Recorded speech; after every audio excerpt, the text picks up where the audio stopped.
اللہ فضل فرمایا، خیر نہ مرلہ طے ہوئے۔ ابن قیم رحمۃ اللہ علیہ نے فرمایا کہ عیسیٰ علیہ السلام گزر رہے تھی، یہ نوٹ بھی کر لیو، بچیاں تے ایسا وقت ہے پڑھ کے بھی پھوکو تو انہوں نے لکھ کے بھی بن دیا کرو ران دے نال کھبی نہ، یا خالق النفس من النفس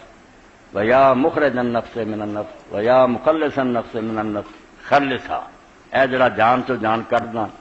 تو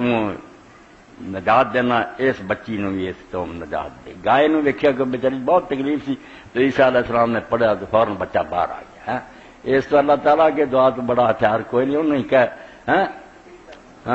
یا خالق النفس من النفس ویا مخرج النفس من النفس ویا مخلص النفس من النفس خلصا۔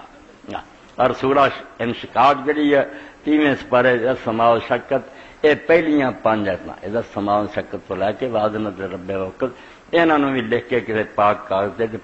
پاک صاف ٹاکی لے کے نا وہ بن کے بچیاں دی بائیں ران نہ بن دیا کرو، جب وقت آوے انشاءاللہ خیر ہی خیر ہوگی، نہ پریشان کو نجات ہو جو۔ یہ ایسیاں چیزاں جڑیاں اللہ اور نیک بندے نے ساڈے تک پہنچائی، اجر دینا بچی تے بھی اللہ رحم کرے، اگر لکھا انہوں نے فضل و کرم فرمائے، خیریت نہ بچہ پیدا ہوئے۔ باقی ماں دا جڑا ذکر اللہ تعالیٰ نے کیتا قرآن پاک، باپ بھی بڑی شاید اسی سارے باپاں دی وجہ نے اسی پیدا ہوئے، مگر ماں دا رب نے بہت بیان کیتا۔ اس طرح حضور پاک نے فرمایا ماں دی نافرمانی کرنے والا جلن یہ بہت بڑے کبیرے کا مسئلہ، یہ شرک دے برابر دا گناہ ماں دی بےعزتی۔ قرآن پاک جو باپ دا اینا ہی آ جاتا بالوالدین احسان، ماں باپ نہ اچھا سلوک کر، اگے جدو گل شروع ہوندی نا وہ پھر باپ نو پل جاتا، حملتہ امہ کرہا، تیری ماں نے بڑے دکھاں نہ تینوں پیٹ چٹھایا،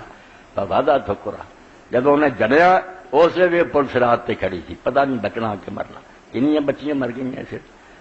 اور پھر تینوں اٹھائی پھرتی رہی 2 سال تک دودھ چاہتی رہی کہ تو نافرمان ہو گیا، تو وہ نہ چکر لے لی۔ اس تو اللہ تعالیٰ توفیق دے کہ ماں کی قدر کرو۔ باقی حضور پاک نے بڑی بشارت دیتی، جس بچی نو موت آ گئی تو دے پیٹ سے بچہ ہوا یا جانتے ہوئے موت ہو گئی، اللہ تعالیٰ نے حضور فرمایا میرے نال وعدہ کیتا کہ میں انہوں شہید دا ثواب دوں گا، اور ماں جڑی انہوں شہادت دا مرتبہ دوں گا جو اس امتحان چ گزری ہے فوت ہو گئی۔ اللہ رب العالمین رحم کرے، مریضاں نو شفا دے، پریشانیاں پھسیاں نو تندرستی دے، فضل و کرم۔ اچھا ہن اعلان